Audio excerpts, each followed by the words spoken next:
Yang saya hormati segenap pengurus taklim subuh Pak Haji, yang saya hormati guru kita Ustaz Khairuddin yang sudah lama tidak berjumpa, yang saya hormati seluruh jamaah sekalian yang dirahmati Allah Subhanahu wa taala. Seluruh puji syukur mari kita panjatkan kehadirat Allah atas limpahan nikmat dan karunia-Nya kepada kita. Salawat beriring salam semoga senantiasa tercurah pada junjungan kita Nabi besar, Nabi agung, Rasulullah Muhammad Sallallahu Alaihi Wasallam, beserta seluruh keluarganya, seluruh sahabat-sahabatnya, dan kepada segenap umatnya yang senantiasa istiqomah menjalankan, menjaga serta mendakwahkan risalah Islam ini hingga akhir zaman nanti. Tema kita pada subuh hari ini yaitu membangun pilar masyarakat baru yang ada di Madinah. Bapak-bapak jamaah taklim subuh yang dirahmati Allah Subhanahu wa taala, ketika di pekan lalu saya sudah menyampaikan tentang hijrahnya Rasulullah sallallahu alaihi wasallam, maka saat ini kita sudah memasuki era baru, pembahasan baru, yaitu pembahasan kehidupan umat muslim dan kelanjutan dakwah di kota Yathrib yang kemudian dirubah namanya menjadi kota Madinatul Rasul, dan untuk memudahkan disebut dengan nama kota Madinah. Kalau sekarang dipanggil Madinah Al-Munawwarah, artinya Madinah yang bermandikan cahaya. Ketika Rasulullah SAW hijrah ke Yathrib, ke Madinah, masyarakat Madinah itu terbagi menjadi 3 bagian, 3 kelompok. Yang pertama adalah masyarakat muslim. Ini sudah tidak perlu ditanyakan loyalitasnya, karena masyarakat muslim yang muslim sesungguhnya ini adalah masyarakat yang betul-betul beriman dan mengharapkan kedatangan Rasulullah SAW ke kota mereka. Golongan yang kedua adalah golongan orang-orang pagan, orang-orang musyrik. Ini kelompok ini adalah kelompok yang belum mau mengimani Rasulullah SAW. Ini juga banyak jumlahnya. Dan golongan yang ketiga adalah golongan orang-orang Yahudi. Golongan orang-orang Yahudi ini terbagi menjadi tiga. Ada Yahudi yang tinggal di kota Madinah, ada Yahudi yang tinggal di sekitaran atau di pinggir Madinah, ada Yahudi yang tinggal terpencil-pencil. Yahudi yang tinggal di dalam kota Madinah itu disebut Yahudi Bani Qainuqa. Yahudi Bani Qainuqa. Adapun yang tinggal di pinggiran kota Madinah itu Yahudi Bani Quraidah. Di pinggiran kota Madinah. Adapun Bani Nadir itu tinggalnya campur. Jadi ada tiga kelompok Yahudi yang besar. Yang pertama Bani Qainuqa, yang kedua Bani Nadir, yang ketiga Bani Quraidah. Nanti ketiga-tiganya ini melakukan pengkhianatan dan diminta keluar oleh Rasulullah SAW dari kota Madinah. Orang-orang yang munafik, orang-orang yang berpura-pura masuk Islam, mereka berafiliasinya bukan dengan orang-orang musyrik, tapi dengan orang-orang Yahudi. Orang-orang munafik ini orang-orang pura-pura masuk Islam tetapi hatinya tidak sesungguhnya beriman, dipimpin oleh Abdullah bin Ubay bin Salul. Maka nanti ada ayat yang bunyinya wa minan nasi may yaqulu amanna billahi wa bil yaumil akhir wa ma hum bimu'minin. Ada sebagian di antara manusia itu yang mereka mengaku beriman kepada Allah dan hari akhir, tetapi hati mereka tidak beriman dengan sesungguh-sungguhnya. Jadi ada tiga kelompok Pak ya. Ada orang muslim, ada orang-orang musyrik, ada orang-orang Yahudi dan munafik. Ini kondisi di Yasrib. Rasulullah SAW menunjukkan kecerdasannya ketika beliau sampai di kota Yasrib. Saya sampaikan perbedaan kehidupan muslim di Mekah dan Madinah. Ketika di Mekah, masyarakat muslim tidak memiliki kekuatan. Mereka tidak boleh melawan. Mereka hidup dalam keterbatasan. Tidak punya kekuasaan. Untuk ngatur diri sendiri itu gak bisa. Yang ada mereka senantiasa bersembunyi. Atau kalau mau ibadah ya dengan metode yang aman. Belum diperkenankan untuk melawan. Jadi ketika mereka disakiti, mereka diintimidasi, yang diperintahkan oleh Rasulullah, yang diperintahkan oleh Allah itu hanyalah untuk bersabar. Maka fase Mekah disebut juga dengan marhalatul as-sabr atau fase untuk bersabar. Umat muslim juga tidak punya hak, tidak punya kuasa untuk mengatur dirinya, apalagi mengatur masyarakat. Ini nanti pentingnya kekuasaan dalam Islam itu kita bahas di sini. Tidak punya Pak. Karena mereka berada dalam bayang-bayang, dalam di bawah kekuasaan orang-orang Quraisy. Jadi nggak punya, untuk ibadah susah, diintimidasi, untuk meyakini kebenaran yang diyakini pun juga susah. Karena kita tahu aku beriman saja sudah diintimidasi, diteror. Hanya ngaku beriman kepada Allah saja bisa dibunuh. Padahal hanya mengaku beriman. Berbeda sedikit musuh. Jadi tidak punya hak, tidak bisa apa-apa. Tetapi ketika di Madinah berbeda. Kekuasaan mutlak sepenuhnya milik umat Islam. Dengan pemimpin Rasulullah Muhammad SAW.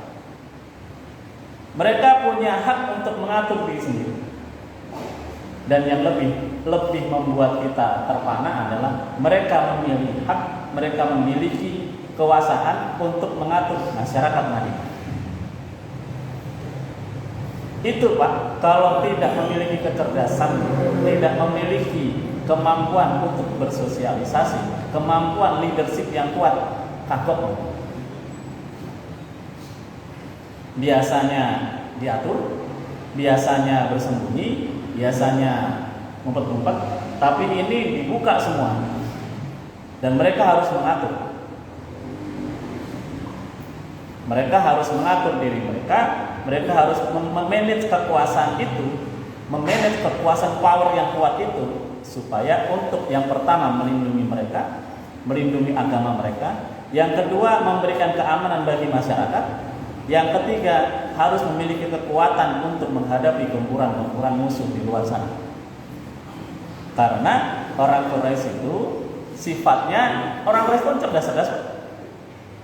Kalau kita ketika Rasulullah Muhammad SAW dan umat Islam itu hijrah ke Madinah, sesungguhnya masalahnya selesai di Mekah.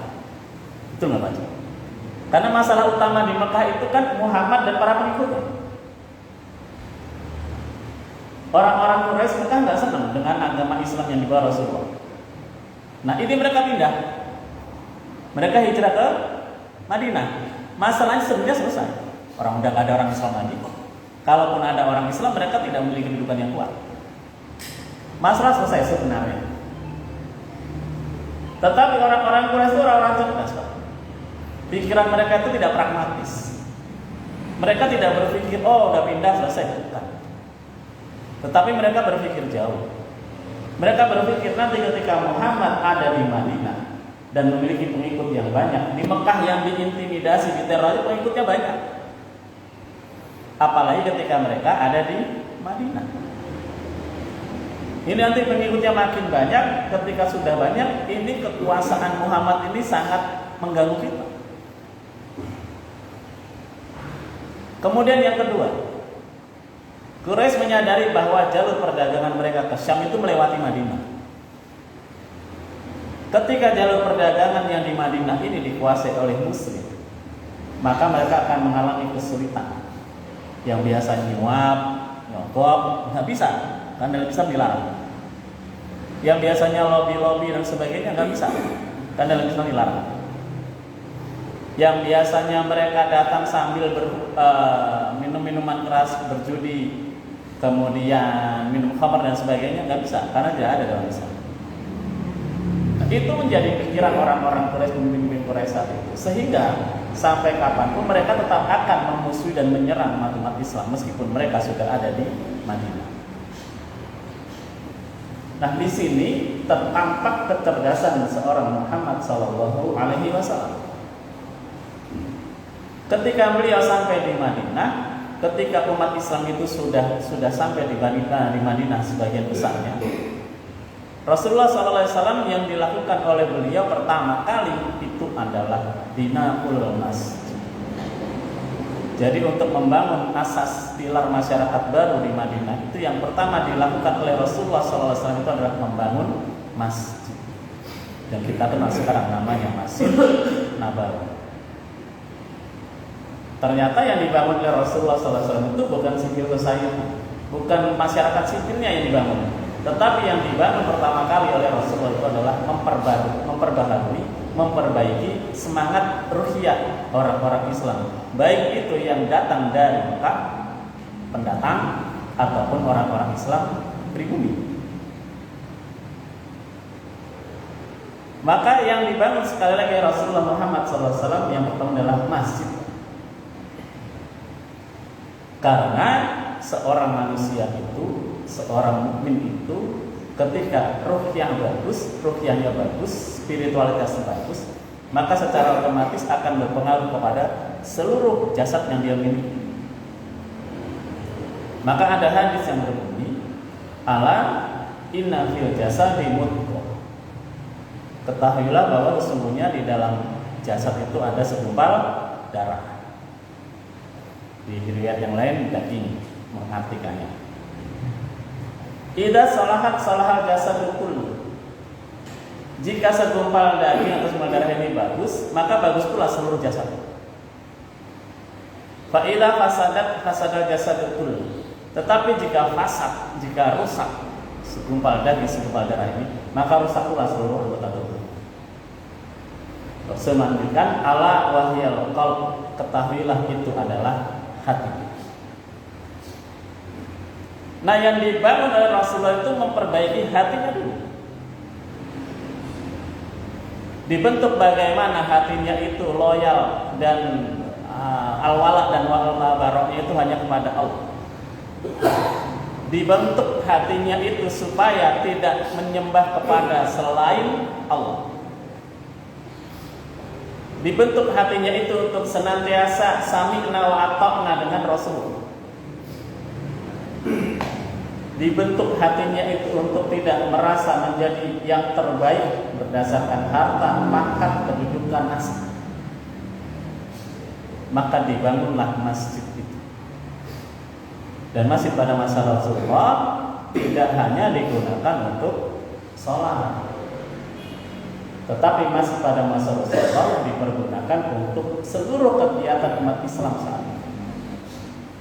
Jadi mau mobilisasi jihad, mau membahas tentang ekonomi, mau membahas tentang kehidupan sosial politik, seluruhnya berkumpulnya di masjid. Dan masyarakat Madinah saat itu luar biasa. Mereka itu ketika panggilan azan itu seluruhnya ditinggalkan, seluruhnya menuju ke masjid. Pak Haji Sartono, terus Pak Haji Budi yang sudah ke sana, itu bisa menyaksikan dengan mata kepala sendiri. Kalau pas waktu sholat, tutup kan jalanan sepi, karena semuanya wajib ke masjid. Kalaupun yang tidak ke masjid, pokoknya pintunya warungnya tutup. Kalau pas waktu sholat ada yang ketahuan jalan-jalan di sana, langsung ditangkap oleh askar, oleh satpol PP-nya di sana, bisa dideportasi. Maka nanti suatu ketika ada seorang yang mau mencari Muhammad SAW itu datangnya pas waktu sholat, dan ternyata ketika datang sampai ke Madinah sepi. Pasar sepi, barang itu ditinggal gitu aja. Ternyata mereka semua sedang berada di masjid.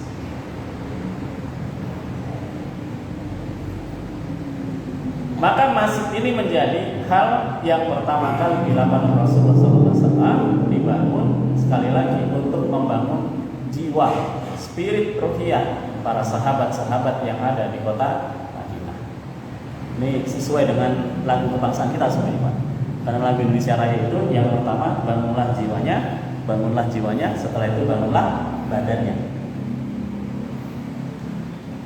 Maka kalau pas saya kecil dulu ada kalimat yang sangat inkorporasi ya, seperti itu ya. Itu kalau dulu kan di dalam badan yang sehat terdapat jiwa yang sehat, salah itu. Karena buktinya koruptor itu badannya sehat-sehat. Sehat-sehat. Saking sehatnya itu sampai punya alat fitness di rutan. Kalau yang perempuan sampai punya salon pribadi di rutan. Saking sehatnya.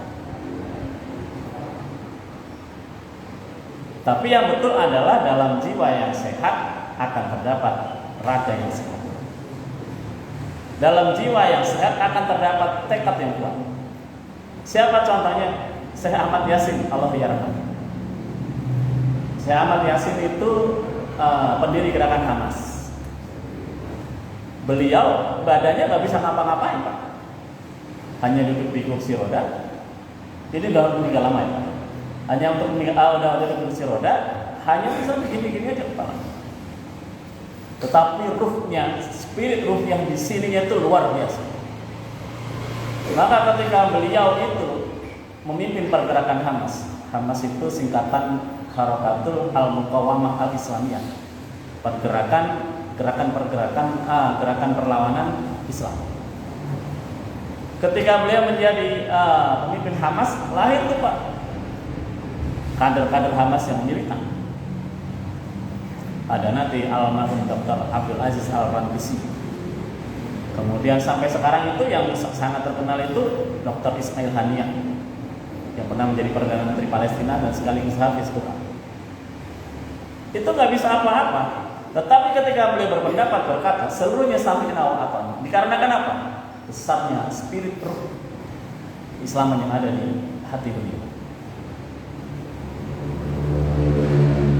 Ulama-ulama sepuh kita, para kiai, para nabi, itu lemah fisiknya, tetapi karena semangat ruh keislamannya kuat, seluruh kata-katanya, daun-daunnya itu diikuti oleh santri-santri. Maka sekali lagi yang dibina, yang dibangun oleh Rasulullah yang pertama adalah masjid sebagai pusat center pergerakan seluruh Islam. Baik itu pergerakan keagamaan, pergerakan politik, pergerakan sosial ekonomi, seluruhnya pusatnya di Masjid Nabawi. Kemudian yang kedua yang dilakukan oleh Rasulullah SAW itu adalah mempersaudarakan Muslim pendatang yang biasa kita sebut dengan kaum muhajirin, dipersaudarakan dengan orang-orang pribumi yang biasa disebut dengan kaum Ansor. Apa tujuan utama mempersaudarakan ini, Pak? Yang pertama, tujuan mempersaudarakan ini untuk menghindari konflik sosial yang akan terjadi. Bapak, kita semua ya kan, di kota Madinah, kota yang awalnya penduduknya segitu-segitu aja, tiba-tiba datang orang-orang dari Mekah dalam jumlah yang besar. Yang datang ini tidak punya rumah, tidak punya pekerjaan, tidak punya harta. Mereka numpang bahasanya. Ketika ini tidak dipersaudarakan dalam persaudaraan iman, konflik sosial itu sangat mudah terjadi. Disulut oleh orang-orang Yahudi, dikompor-komporin oleh orang-orang munafik, runtuh ini nanti. Dan itu nanti hampir terjadi. Maka untuk menghindari ini, Rasulullah SAW kemudian mempersaudarakan orang-orang pendatang itu dengan orang-orang pribumi, dengan tujuan menghindari konflik sosial dan menghilangkan fanatisme jahiliyah. Sama kayak kita, Pak. Kita itu kan kadang-kadang memiliki fanatisme jahiliyah, fanatisme kesukuan gitu, asobiah bangsa. Oh, kalau orang Jawa itu begini, kalau orang Betawi itu begini, orang Manado begini. Kamu nggak cocok nikah dengan orang Sunda. Kamu nggak cocok nikah dengan orang luar daerah. Itu kan fanatisme kesukuan. Rasulullah ingin menghilangkan ini. Maka dipersaudarakan orang-orang muhajirin, orang-orang pendatang itu dengan orang-orang pribumi, sehingga nanti tidak ada istilah pribumi, tidak ada istilah pendatang, dipersaudarakan dalam akidah Islam. Maka loyalitas mereka tidak kepada suku lagi, tetapi loyalitas mereka kepada Allah, Rasulnya, dan al-Islam. Jadi kalau sudah dipersaudarakan itu sudah tidak boleh menyebutkan saya pribumi, saya kamu pendatang, saya ansor, kamu muhajir, enggak. Tetapi ketika sudah dipersaudarakan itu, loyalitasnya mutlak hanya kepada Allah, hanya kepada Rasulullah, dan hanya kepada Islam. Persis dengan Al-Quran di surat Ali Imran di ayat 103 itu, Allah Ta'ala berfirman, wa'tasimu bihablillahi jami'an wa la tafarraqu. Dan berpegang teguhlah kalian semua kepada tali agama Allah, wa la tafarraqu, dan janganlah berpecah belah. Maka nanti Pak, ada keindahan-keindahan dalam kisah-kisah persaudaraan ini. Yang disebutkan dalam Sahih Bukhari itu adalah persaudaraan antara Abdurrahman bin Auf yang muhajirin dengan Sa'ad bin Ar-Rabi yang orang Ansar. Abdurrahman bin Auf ini orang kaya di Mekah, tetapi ketika hijrah hartanya tinggalkan semua. Dipersaudarakan dengan Sa'ad bin Ar-Rabi, orang kaya juga di Madinah. Maka Sa'ad bin Ar-Rabi mengatakan kepada Abdurrahman bin Auf, ada di kitab ini, wahai saudaraku, sesungguhnya aku adalah orang Ansar yang paling banyak hartanya. Karena dipersaudarakan Pak ya, sesungguhnya aku adalah orang Ansar yang paling banyak hartanya. Abdurrahman bilang, maka bagilah hartaku ini menjadi dua. Kamu yang bagi setengah-setengah. Aku juga memiliki dua orang istri yang cantik. Maka lihatlah mana di antara kedua itu yang kamu sukai. Maka nanti akan aku talak, dan setelah selesai masa idahnya silakan ini.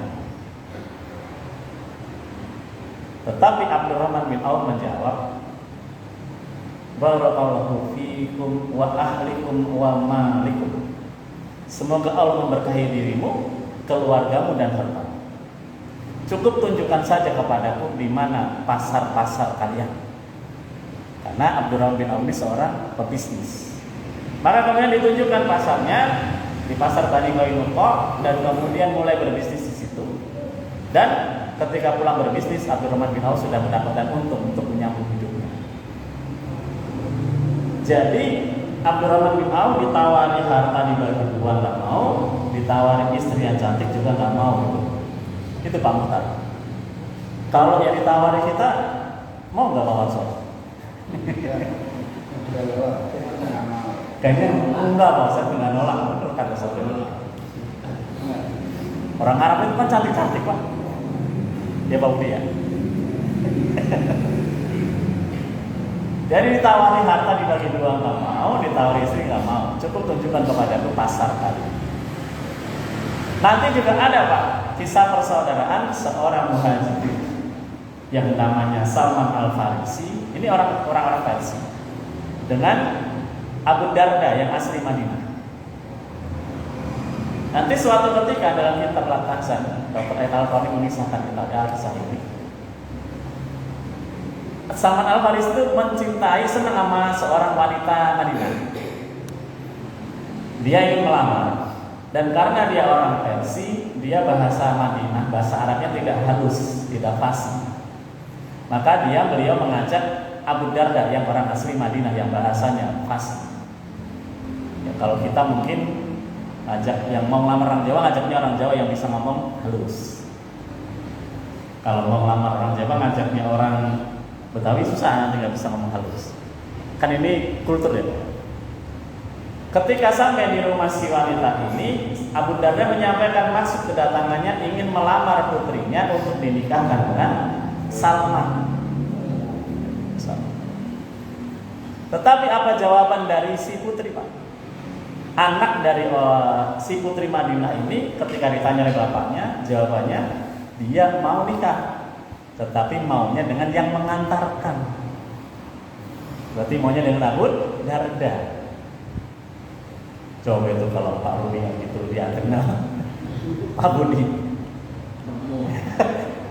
hancur itu nanti Pak. Yang mau melamar nggak mau ditolak, tapi maunya malah yang nganter. Apakah kemudian Abu Darda menyembunyikan jawaban ini? Tidak loh Pak, disampaikan kepada sahabat. Dua sahabat fillah, si wanita sudah menjawab. Jawabannya disampaikan kepada bapaknya tadi adalah maunya dengan dia mengantar, bukan dengan Anda. Yang dilakukan pertama Salman apa? Beliau langsung bertakbir, Allahu Akbar, barakallahu fiik ya. Semoga Allah memberkahimu ya wahai saudaraku. Silakan Anda nikahi wanita itu dan aku akan ikhlas menyaksikan pernikahan kalian. Itu ikhlasnya sahabat itu langsung saat itu Pak. Dan ikhlas sahabat itu bukan seperti ikhlas kita. Kita itu kan ikhlas saya, ikhlas. Ikhlas saya, nadanya ikhlas itu kelihatan di satu ini. Ikhlas saya, ikhlas Pak, ikhlas sambil melotot. Oh ini tidak. Nah itu karena persaudaraan berdasarkan keimanan. Nah kalau kita sekarang Pak, persaudaraan kita, ukhuwah Islamiyah kita itu hancur lebur. Kita yang bersusah payah mempersatukan, dirusak lagi. Siapa yang rusak? Ya, ada antara orang-orang yang jahil dan orang-orang yang sengaja untuk merusak. Beda dikit kita sudah memberikan pengertian ini hanya furu'iyah, ini hanya furu'iyah. Tetapi orang-orang jahil itu mengatakan ini masuk ranah akidah. Kecuali kalau perbedaan dalam akidah, kita harus tegur, berbeda pasti. Orang-orang Syiah itu beda dengan kita. Ketika tanggal 10 Muharram kita berpuasa, mereka menyiksa badan mereka. Ketika sudah mulai masuk dalam ranah-ranah mistik, ketika dia masih masuk Islam, nasihati tanpa perlu memusuhi. Kan sekarang yang lagi viral kan yang ngaku Gus dari Blitar itu, yang di video mengatakan, kalau Bapak lihat di sosial media ya, itu di Quran itu ada jin. Allah berfirman dalam Quran surat An-Nas, intinya seluruh jin dan manusia diminta untuk beribadah kepada Allah. Ini ngaku begini. Ya kemudian ngaku Bapak lihat tuh ketika datang ke rumah siapa itu, narik benda-benda begitu Pak. Tahu dapat. Ini Pak, dukun-dukun begini. Zaman Rasulullah sudah lebih hebat daripada ini. Zamannya Nabi Musa alaihissalam jauh lebih hebat dari ini. Kalau cuma narik-narik itu dalam mungkin ya, kalau narik-narik itu diketahui nama dukun-dukunnya Fir'aun. Ya, level itu doang. Dukunnya pada zaman Rasulullah SAW itu lebih hebat. Sekarang ini kembali ke masa dipertontonkan dan kebodohan-kebodohan. Tetapi kalau sekarang dibungkus macam-macam, dibungkus berkedok agama, dibungkus berkedok ilmiah, maka istilah-istilahnya muncul itu istilah-istilah yang ilmiah. Praktisi supranatural, kan ada ini Pak. Paranormal. Kalau zaman kita dulu orang pintar, kemudian penasehat spiritual. Ini kan bahasa-bahasa ilmiah, tetapi hakikatnya satu sama. Apa itu? Dukun. Nah itu yang kedua. Adapun yang ketiga yang dilakukan Rasulullah dalam membangun asas masyarakat baru itu memperkuat basis ekonomi. Kondisi Madinah saat itu ekonominya dikuasai oleh orang-orang Yahudi. Jadi orang-orang Yahudi ini berbisnis berdagang dengan sistem riba. Mereka mengambil riba yang sangat tinggi. Ini pun terjadi pada masa kita. Jadi kapitalisme yang disusun oleh Yahudi itu memang menguntungkan orang-orang yang punya modal. Mereka melakukan bisnis itu dengan untung besar, memberikan pinjaman dengan riba. Itu sama Pak dengan kita. Dengan kemudahan-kemudahan tapi ujung-ujungnya riba. Bapak saksikan berapa banyak itu finance itu yang menawarkan pinjaman-pinjaman online, yang menawarkan pinjaman-pinjaman dengan mudah. Mudah nggak itu Pak? Mudah Pak. Hanya modal KTP. Tanpa agunan. Ya kan? Bapak mau butuh apa? Bapak mau kuliah. Bapak mau butuh apa? Butuh laptop. Semuanya disebarkan di kanan-kanan itu. Tapi ujung-ujungnya riba. Nah, pasar ekonomi di Madinah saat itu yang menguasai Yahudi dengan sistem ini. Maka Rasulullah SAW kemudian meminta sahabat-sahabat yang mereka ahli berbisnis.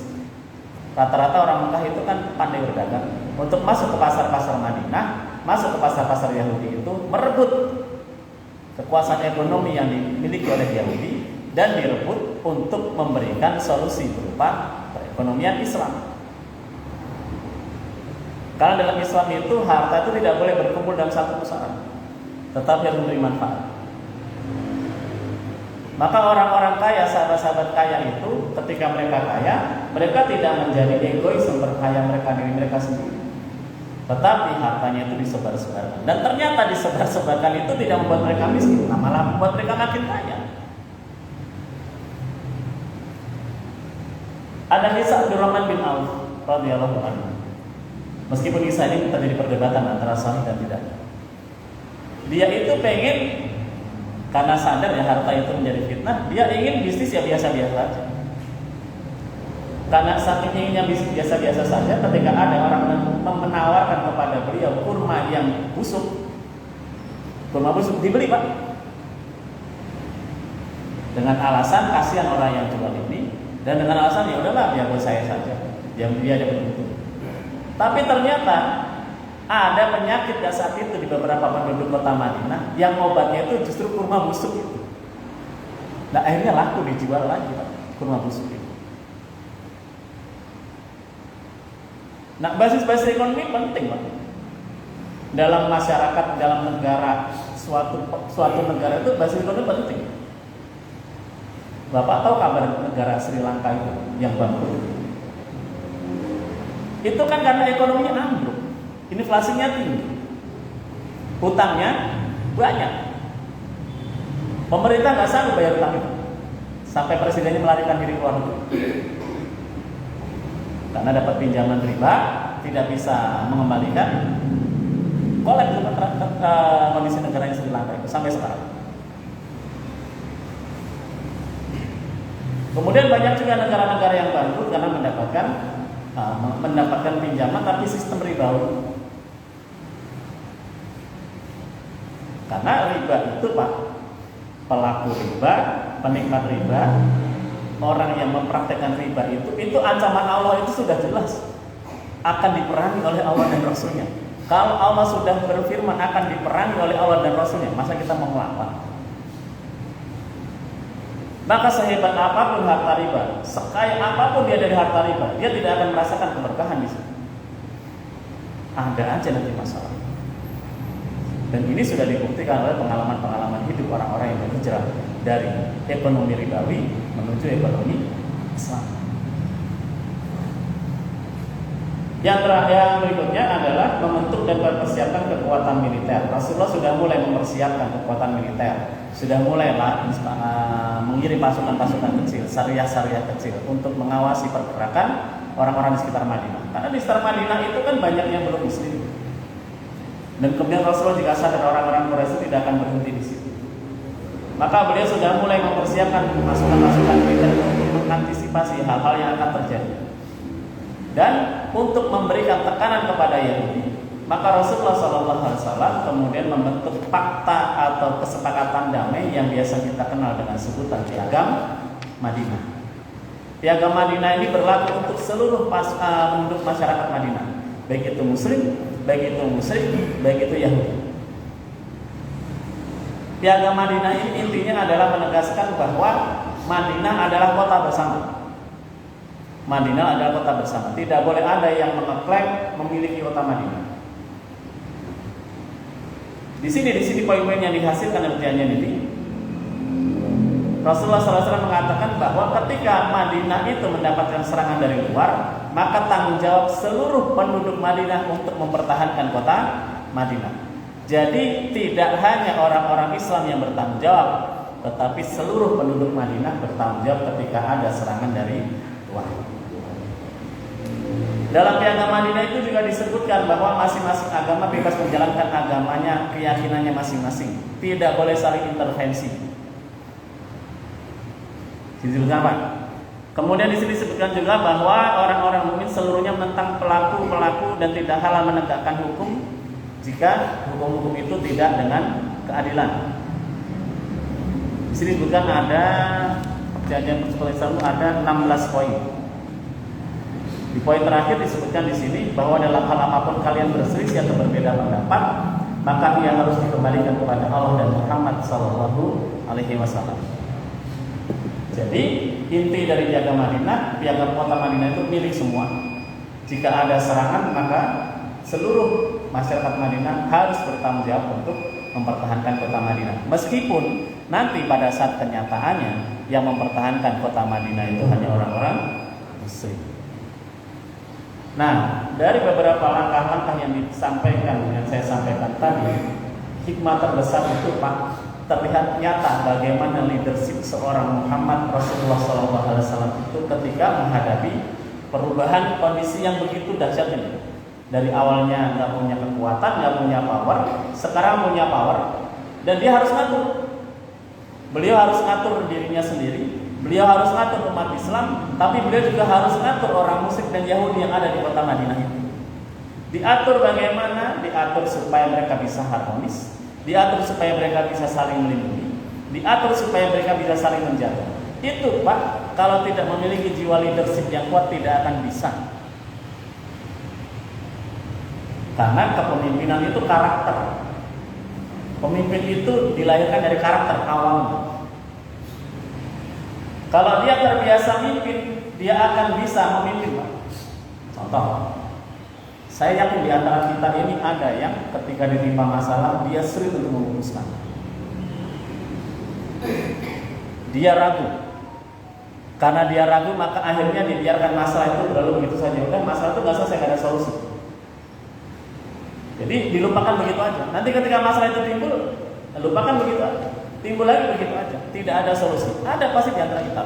Kalaupun tidak ada di antara kita, pasti ada di antara teman atau saudara bapak. Saudara kita yang seperti itu. Jadi ketika ada masalah, dia diam dan dia tidak berani ngambil solusi. Terkadang malah lari dari masalah. Tetapi Rasulullah Muhammad SAW seorang pemimpin yang betul-betul memiliki visi ke depan, visi hidupnya luar biasa. Beliau tahu masalah-masalah itu akan timbul dan diantisipasi dengan langkah-langkah yang jitu. Yang membuat kita takjub itu ada dibangunnya masjid itu pertama sebagai bentuk untuk memperbaiki ruh orang-orang yang ada sana. Orang kalau sudah imannya betul, Islamnya betul, itu kan seluruh masalah itu masih bisa dikompromikan, masih bisa diatasi, masih bisa ditawakalkan kepada Allah. Setelah itu dipersaudarakan. Untuk meningkatkan kondisi ekonomi di kota Madinah, supaya masyarakat Muslim dan yang ada di situ tidak tergantung kepada Yahudi, dikuatin basis ekonomi. Untuk menghindari serangan dari orang-orang Quraisy, dibentuk sayap-sayap militer. Untuk menghindari konflik supaya mereka semua bersatu dalam bingkai negara Madinah, maka dibentuklah Piagam Madinah. Bapak bisa buktikan ucapan saya, pemimpin mana yang bisa memberikan langkah-langkah strategis seperti ini selain Rasulullah Muhammad SAW.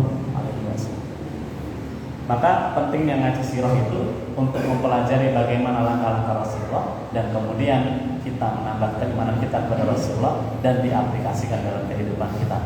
Mudah-mudahan kajian sirah nabawiyah pada pagi hari ini bermanfaat bagi kita semua. Sekian materi yang saya sampaikan. Jika ada yang ingin ditanyakan atau ditambahkan, dipersilakan. Dari saya cukup sekian. Hadanallahu wa iyyakum ajmain. Assalamualaikum warahmatullahi wabarakatuh. Baik, silakan kalau ada yang mau tanya. Bapak semua.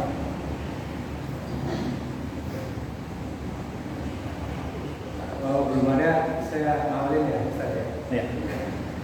Jadi kalau tadi disebutkan kan atau diceritakan begitu bangun masjid di Madinah, Rasulullah mengumpulkan antara lain buat ekonomi juga ya. Nah itu kalau kaitannya dengan yang larangan di masjid membicarakan perdagangan itu gimana ya? Jadi kalau saya beberapa kali melihat di masjid itu di teras masjid aja udah ditulisin dilarang membicarakan perdagangan gitu di dalam masjid itu kan sebenarnya apa ya? Ya, masjid buat pusat segalanya, pusat ekonomi. Tapi ada hadis yang mengatakan dilarang. Hadisnya itu dilarang berdagang di masjid, dalam masjid. Jadi sebagian ulama mengatakan larangan di sini adalah larangan untuk bertransaksi dagang di dalam masjid. Tapi kalau untuk membicarakan ilmu ekonomi boleh Pak. Yang nggak boleh itu dagang di jual beli di masjid itu nggak boleh jual beli. Kemudian curhat itu sebenarnya lebih baik di masjid. Karena para sahabat itu kalau mengadukan masalahnya juga di masjid. Yang dilarang adalah berjual beli. Tapi kalau membicarakan bagaimana strategi ekonomi itu boleh. Maka kajian-kajian ekonomi itu dilakukan di masjid itu juga dibolehkan. Nah, larangannya yang betul itu Pak, bagian itu ada di masjid-masjid itu. Larangannya harusnya yang betul dilarang berjual beli di dalam masjid. Yang namanya masjid itu kan yang penting ini Pak. Dalam ini masjid. Kalau di luar itu apa namanya Pak? Teras. Berarti bertransaksi di situ boleh nggak Pak? Boleh, karena itu bukan masjid. Tetapi untuk menghindari keraguan-raguan, lebih utama agak jauh lah dari bangunan masjid. Karena kan kita tidak tahu niat dari kita Pak, dari seorang. Maka yang lebih aman itu agak jauhan dari masjid. Jangan di teras juga. Kalau misalkan untuk menghindari keraguan-raguan itu. Tapi sekali lagi larangannya itu berjual beli di masjid. Maka kalau Bapak mau bayar utang, mau bayar jual beli, itu lebih baik keluar dulu. Nanti kalau mau masuk lagi, sholat lagi ya nggak apa-apa. Tapi diusahakan jangan di dalam masjid. Di dalam musola boleh nggak Ustaz? Sama Pak, masjid musola itu hanya istilah kita saja. Masjid artinya tempat bersujud, musola tempat untuk sholat. Kalau istilah kita kan dibedain Pak Mukhtar ya. Musola itu yang kecil, masjid itu yang besar. Langgar yang kecil juga. Nanti masih dibedakan lagi antara masjid jami dan bukan masjid jami. Masjid jami itu yang mengadakan sholat Jumat. Kalau masjid yang bukan jami, yang ghairul jami, yang tidak mengadakan sholat Jumat. Yang bikin ribut siapa? Ya kita juga Pak. Iktikaf nanti boleh dilakukan di masjid jami. yang mengadakan sholat Jumat. Itu kan ada hal-hal begitu, Pak. Kalau itikaf itu di masjid, mau di masjid atau di musola, itikaf ya itikaf. Tapi memang lebih utama dilakukan di masjid dalam tanda kutip yang besar. Gitu Pak ya. Ada lagi Pak? Silakan Pak Rafa. Waalaikumsalam. Di Indonesia masyarakat yang masyarakat ini sekarang sudah terbentuk juga suatu MPR atau DPR di mana di situ merupakan cermin atau wakil-wakil rakyat dari Indonesia. Nah, di sini dari kelompok atau golongan mereka yang mempunyai kebebasan ini punya hak, yang ini punya hak. Nah, bagaimana dengan orang-orang yang mewakili dari mereka sebagai wakil yang memberikan hak kepada mereka, tapi di mana di sini orang yang ini kalau secara bahasa agama itu orang yang menyimpang dari agama, wakil tapi yang menyimpang dari agama Islam, ini Muslim, itu gimana? Assalamualaikum warahmatullahi wabarakatuh. Waalaikumsalam. Itu berkaitan dengan kekuasaan Pak ya. Tadi saya sampaikan pentingnya kekuasaan dalam Islam itu adalah ketika kita memiliki kekuasaan maka kita bisa mengatur itu sesuai dengan syariat Islam yang kita yakini. Nah kalau kita nggak punya kuasa, ya kalau kita nggak punya kuasa, paling tidak kita ada usaha untuk mendapatkan kekuasaan itu dengan jalur-jalur yang diperbolehkan. Karena nanti dalam Islam itu nggak boleh yang namanya merebut kekuasaan dengan gugat memberontak itu nggak boleh. Nah bagaimana ketika ada wakil-wakil kita, ada yang kita wakilkan, tapi ternyata wakil itu menyelisihi atau tidak sesuai dengan agama Islam.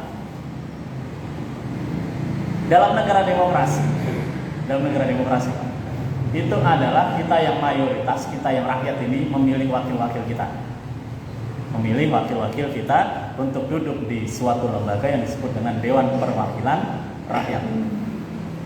Sekilas mirip seperti Majelis Syuro, sekilas, karena demokrasi model syuro itu pertama kali diperkenalkan dalam memilih pemimpin itu pada masa Khalifah Umar. Ketika Khalifah Umar akan meninggal, akan syahid, beliau menunjuk beberapa orang sahabat senior untuk bermusyawarah dan dianggap sebagai wakil masyarakat muslim saat itu untuk menentukan khalifah setelahnya. Karena ada Zubair, ada Tolhah, ada Ali, ada Utsman, ada Abdurrahman bin Auf, ada Sa'ad bin Abi Waqqas. Nah, bagaimana jika kita memilih tetapi wakil kita itu kemudian menyimpang dari syariat Islam? Yang pertama, kita memilih harus berdasarkan yang paling utama itu agama. Ini semua agama sama. Kalau apa nggak percaya, waktu zaman heboh-hebohnya pemilihan gubernur DKI itu, yang milih Ahok juga yang seagama dengan dia. Karena itu fitrah manusia, milih yang seagama. Maka aneh ketika ada orang muslim mempromosikan yang berbeda agama dengan alasan toleransi. Itu aneh kata saya. Kalau Islam yang pilih Islam. Nah kemudian kalau setelah itu dipilih yang setahu Bapak, sepengetahuan kita, dia peduli dengan Islam. Setelah memilih agamanya Islam, ya diperlihatkan Pak track recordnya itu peduli dengan Islam atau tidak. Jangan sampai milih itu, karena kan sebentar lagi 2024 tahun pemilu Pak, Mr. Firudin ya. Ini sudah mulai marak nanti yang dulunya nggak berhijab jadi berhijab, yang dulunya nggak pernah ke pondok pesantren jadi ke pondok pesantren, yang dulunya nggak pernah nyumbang tentang Islam jadi mulai nyumbang. Ini udah mulai banyak nanti. Kalau Bapak pintar dan licin nyari sumbangan itu gampang itu Pak. Ini tuh. Tetapi ketika dia hanya bergeraknya menjelang pemilihan, dia nggak perlu dipilih. Berarti dia ada udang di balik bakwan itu. Dan itu dalam kehidupan politik biasa, Pak. Namanya pencitraan itu biasa. Nah, tergantung kita bagaimana kita istiqomah. Kalau kita tidak tahu, ikuti arahan-arahan para ulama. Biasanya para ulama itu memberikan arahan-arahan nanti, clue-clue, rambu-rambu dalam memilih wakil. Nah, kemudian yang berikutnya adalah ketika dia sudah dipilih, awalnya bagus. Ketika sudah dipilih dia menyimpang, apakah Bapak kena dosa? Tidak. Tetap yang kena dosa adalah wakil yang kita pilih itu. Karena manusia itu, Pak, bisa berubah. Yang paling dominan bisa merubahnya itu adalah ketika dia tertipu dengan dunia. Dunia itu ya bisa harta, bisa tahta dan jabatan. Kita begini ini ngomong gampang, Pak, karena kita tidak di harta. Kita ngomong begini gampang karena kita tidak diiming-iming oleh jabatan. Kita ngomong begini gampang karena tidak diiming-iming oleh tahta. Kalau kita lagi ngomong begini, Pak, kalau nggak istiqomah, Ustadz Mas Hadi itu pernah cerita. Ustadz Mas Hadi itu anggota dewan yang dulu kalau kantor naik motor, itu di mejanya ini ditumpuk duit segepok begini, Pak, tanda tangan. Ya segepoknya gini itu bukan 2000-an loh, Pak, ini. Bukan 2000-an, 100 ribuan. Hanya untuk tanda tangan. Dan anggota dewan itu kalau tanda tangan kan banyak, Pak, lembaga. Banyak satu tim ya, banyak. Lah kalau kita hanya kemudian lihat banyak, oh ya tanda tangan, nggak membaca itu, Pak. Dan ternyata di dalamnya itu ada klausul-klausul perundingan-perundingan merugikan umat Islam. Siapa yang salah, Pak? Anggota dewan itu. Saya juga anggota dewan, Pak, dewan guru tapi kalau tanda tangan nggak pernah ada uang sekepoknya itu. Nah, maka dunia itu betul-betul menipu. Tanda tangan, Ustaz. Ini ya, Ustaz, ya, terima kasih. Bisa terima kasih. Ini bukan suap, Ustaz. Ini sebagai tanda terima kasih. Sama aja, Pak. Ketika terima kasih tapi ada syaratnya mendapat tanda tangan, di suap-suap juga. Tapi ketika dia menyimpang, maka sudah bukan urusan kita, Pak Ustaz. Tetapi urusan dia dengan Allah. Kalau dia masih bertuhankan Allah, ya urusan dia dengan Allah. Tapi ketika dia sudah bertuhankan selain Allah, bisa bertuhankan harta, jabatan, tahta, ya urusan dia nanti bertuhan. Tapi yang pasti ketika tadi kita memilih dalam kondisi saat ini, ya kita harus pilih. Gitu Pak Wasa ya. Akhir. Assalamualaikum warahmatullahi Waalaikumsalam. Waktu Nabi ada di Mekah, posisi kami di Malaysia, dia tidak dianjurkan untuk pelaran. Tapi kalau untuk Indonesia, apa masih relevan. Jadi kita memang mayoritas, tapi di kekuasaannya justru kita minoritas itu juga. Pertanyaan Pak Hermi sensitif ini. Pertanyaan itu sensitif, Pak. Dan tidak kemudian konteks yang ada di masa Rasulullah SAW itu kemudian bisa diaplikasikan pada saat ini.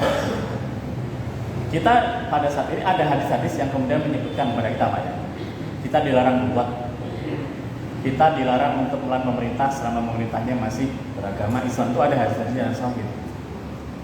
Tetapi ada hadis juga yang mengatakan jihad yang terbesar itu adalah ketika mengatakan kebenaran di hadapan penguasa yang zalim. Nah, maka yang bisa kita lakukan saat ini adalah memberikan memberikan nasihat melalui yang kita punya, yaitu melalui wakil-wakil rakyat kita, dan mendoakan. Karena sekarang mayoritas wakil-wakil rakyat itu ya daya kritisnya kurang, itu harus diatur. Daya kritisnya ya Pak ya, daya kritisnya kurang itu harus diatur. Dan itu Allahu a'lam apa yang terjadi kita nggak tahu. Dan kalaupun saya tahu, saya tidak akan mengungkap di sini. Kalau ngobrol dengan Pak Heru sendiri saya mau.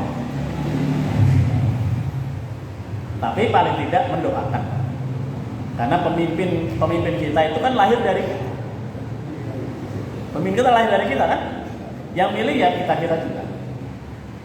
Nah, bagaimana sekarang ketika ada pemimpin yang dalam tanda kutip mungkin dianggap tidak pro ke Islam, zalim pada umat Islam, yang bisa kita lakukan saat ini adalah mendoakan supaya Allah memberikan hidayah kepadanya dan mau lebih peduli dengan Islam. Apakah kita perlu melakukan hal-hal yang kontraproduktif? Tidak perlu. Karena negara kita sudah diatur semuanya itu. Demo diatur, menyampaikan pendapat diatur, bebas berpendapat, tapi dengan aturan-aturan yang berlaku. Jadi lebih elegan itu dengan menasihati, Pak. Kadang-kadang kita menasihati diri kita sendiri pun sulit. Kadang-kadang kita menasihati, nggak usah jauh-jauh ke pemerintah, Pak. Lingkup RT aja itu kita sulit, Pak. Baru dia. Lingkup RT pun itu kita sulit. Kadang-kadang dinasihati ya ngengkel aja. Kadang-kadang kita juga, aduh nggak enak saya mau nasihatin. Yang lebih banyak kan nggak enak itu, Pak. Nggak enak saya mau ngomong begini. Padahal itu adalah upaya untuk menyelamatkan juga. Nah, maka Rasulullah itu dalam hadisnya, man ra'amin kumunkar fal yughayyihu biyadihi. Jika melihat kemungkaran itu, yang dilakukan pertama itu rubah dengan tangan, dengan kekuasaan. Di Keramat Tonggak dulu, Pak. Itu berapa kali ulama-ulama itu kan memberikan masukan-masukan. Demo-demo Keramat Tonggak, Pak ya. Susah karena tidak punya power. Tetapi ketika sudah bisa menyentuh hati gubernur saja, Mbak Biasa itu Pak Sutioso, itu hanya cukup dengan satu tanda tangan, Pak. Tutup Keramat Tonggak. Ada yang protes, wah Keramat Tonggak ditutup kan, tapi yang bertebaran kemana-mana. Efeknya itu nanti ada program berkelanjutan. Jadi tidak bisa juga kemudian langsung tutup semua, nggak bisa. Karena itu kan sudah jadi profesi, Pak, mereka berkeliaran jalan-jalan. Nah itu nanti ada program berkelanjutan. Tapi kalau orang-orang nyinyir itu yang ngomongnya begitu, itu daripada gitu mending disatuin aja tuh dulu gitu. Ada saja, Pak. Maka kalau mencari keridhaan manusia itu hal yang mustahil, kata Imam Syafi'i. Karena tidak semua manusia itu bisa ridho dengan keputusan kita. Itu Pak Heru ya. Allahu a'lam bishawab. Baik, silakan dinikmati dulu. Ya, tidak hanya ya, udah waktunya sudah melewati ya. Jadi kita tutup kajian pada pagi hari ini. Saya mohon maaf apabila ada